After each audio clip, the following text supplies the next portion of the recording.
What if the greatest threat to your life isn't changing, but the part of you that refuses to change? By the end of this investigation, you'll understand why people don't usually lose everything because they're weak. They lose everything because they become prisoners of the identity that once made them strong. Sometimes the strongest prison is the version of yourself you're afraid to lose.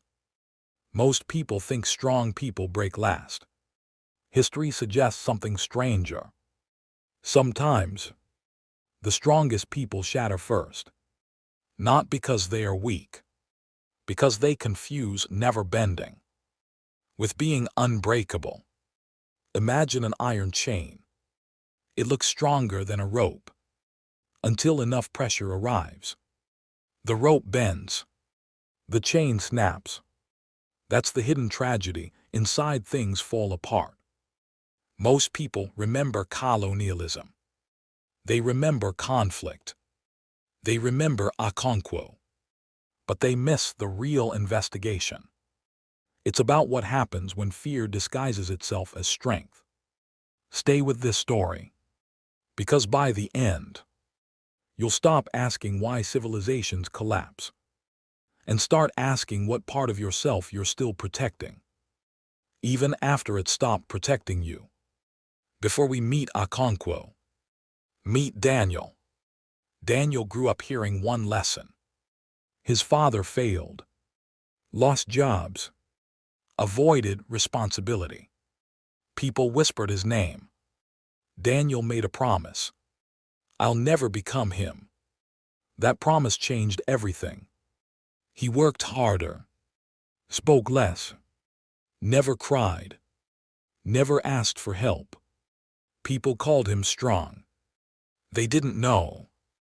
He wasn't chasing strength. He was running from fear.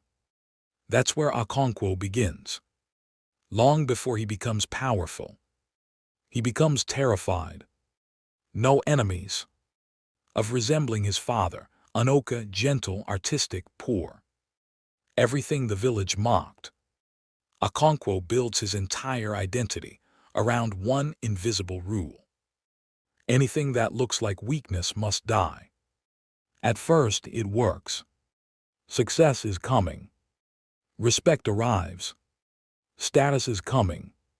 But here's the dangerous part. Sometimes, the belief that builds your life becomes the belief that destroys it. The hardest chains to break are the identities that once made us successful. Think about the strongest people you've met. Were they protecting something? Psychologists have found that people often build identities in opposition to painful experiences. Someone abandoned becomes hyper-independent. Someone criticized becomes perfectionistic. Someone betrayed becomes emotionally guarded. Okonkwo's strength follows the same pattern. Every victory becomes protection. Every display of emotion feels dangerous. Because if he slows down, he fears becoming Anoka again. Notice something. His prison is not a failure. His prison is the fear of resembling failure. That's a completely different trap. Sarah became the competent one. Never late. Never careless. Never wrong. People admired her inside. She lived differently. Every mistake felt catastrophic. Not because mistakes matter. Because they threaten who she believed she was. One day, she forgot an important presentation. Nothing terrible happened. Her coworkers understood. She didn't. For weeks, she replayed the moment. The event lasted minutes. The identity crisis lasted months. That's what rigid identities do. They turn ordinary mistakes into existential threats. Okonkwo does exactly that. Strength stops being a quality. It becomes permission to exist. Fear often disguises itself as strength. Then comes Ikemefuna, one of the novel's quietest tragedies. Okonkwo cares about him. Everyone can see it, including Ike Mifuna. For a moment, something softer begins to appear. Then fear returns. What will people think? Will compassion make him look weak? That question becomes fatal. Notice what Ape exposes. The decision isn't driven by cruelty alone. It's driven by reputation. Sometimes people don't betray others. They betray themselves to protect the image they've built. Think about today. The employee who never says no. The parent who never apologizes. The friend who jokes instead of admitting pain. The leader who doubles down instead of changing course. Different lives. Same mechanism. Protect your identity. Even if it costs everything. Then comes Nwoye. He is often misunderstood. People call him weak. I think he's something else. He's evidence. Evidence that inherited identities can break. Okonkwo believes masculinity means hardness. Nwoye begins asking different questions. What if kindness isn't weakness? What if gentleness isn't failure? What if it becomes different? Isn't that betrayal? That's psychologically revolutionary. Because children don't only inherit traditions. They inherit emotional rules. Some repeat them. Some reject them. Nwoye becomes the first crack. In the invisible prison, people don't only inherit traditions. They inherit emotional rules. James built a successful company. Everything worked. Until technology changed. Employees suggested adapting. He refused. This is how we've always done it. The market moved, he didn't. Months later, his competitors passed him. His business didn't collapse because change arrived. It collapsed because his identity became attached to stay the same. That's exactly what happens to Okonkwo. The village changes. New systems arrive. New beliefs appear. He's still history, rarely pauses. Reality doesn't negotiate with identity. Dark mind revelation #4 The world rarely destroys rigid people. It simply changes without them. Most people think the title refers to a civilization. Look closer. Things fall apart long before the ending. The family, the relationships, the identity, the certainty. The collapse begins internally, before it becomes visible externally. Psychology recognizes this pattern. Internal rigidity often appears stable, until reality demands flexibility. It's the one designed to move. Ape understood this decades before resilience became a scientific field. Strength without adaptation becomes fragile. The modern mirror, look around today. Companies disappear. Career change. Relationships evolve. Technology transforms everything. Some people survive these changes. Others become trapped.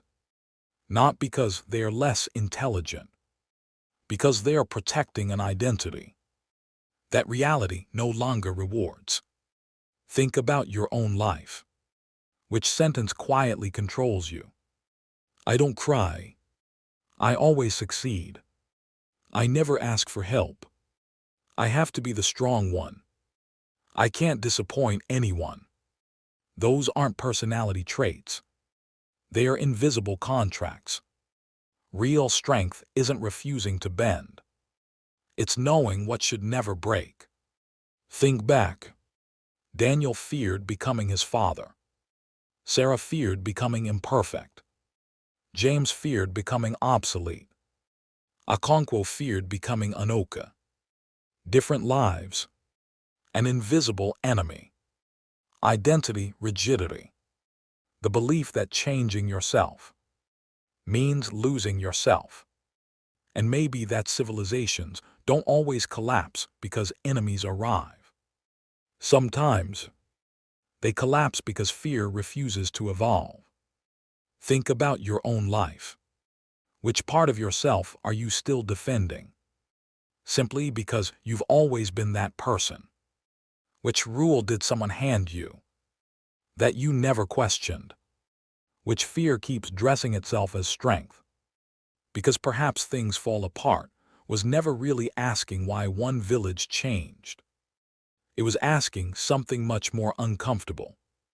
What happens when the identity that built your life becomes the identity that won't let you live it? The strongest people don't survive because they never bend. They survive because they know the difference between protecting their values and protecting their pride. One keeps you standing, the other, and sometimes the first thing that falls apart isn't the world around you. It's the version of yourself you were too afraid to outgrow. Now let's read Achebe's Things Fall Apart in 2 minutes.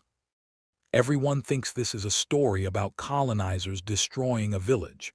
It's not. The village destroys itself first, and the man who could have stopped it is the one who lights the match. There's a boy in this story who never lifts a spear, never breaks a rule, never raises his voice. And by the end, he's the reason everything collapses. Remember that. Okonkwo is the strongest wrestler his clan has ever seen.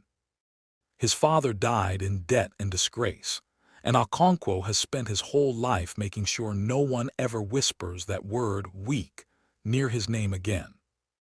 So when the clan hands him a boy to raise, a prisoner, a peace offering, a hostage, Okonkwo does something no one expects. He starts to love him. And the oracle notices. The oracle always notices. It demands the boy's life, and the elders warn Okonkwo, don't be the one to swing the blade. Stay home.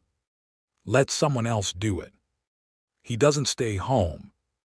That boy, the quiet one, the one who never fought back, that was Ikemefuna. And the moment Okonkwo kills him with his own hand, not out of duty, but out of fear of looking soft, that's not the climax. That's the crack. Everything after this is just the house falling through it. The white missionaries don't tear this village apart. They just show up after the foundation is already broken, and they walk straight through the crack Okonkwo made, trying to prove he had none. The center didn't hold because the man holding it was never as strong as everyone believed, including himself.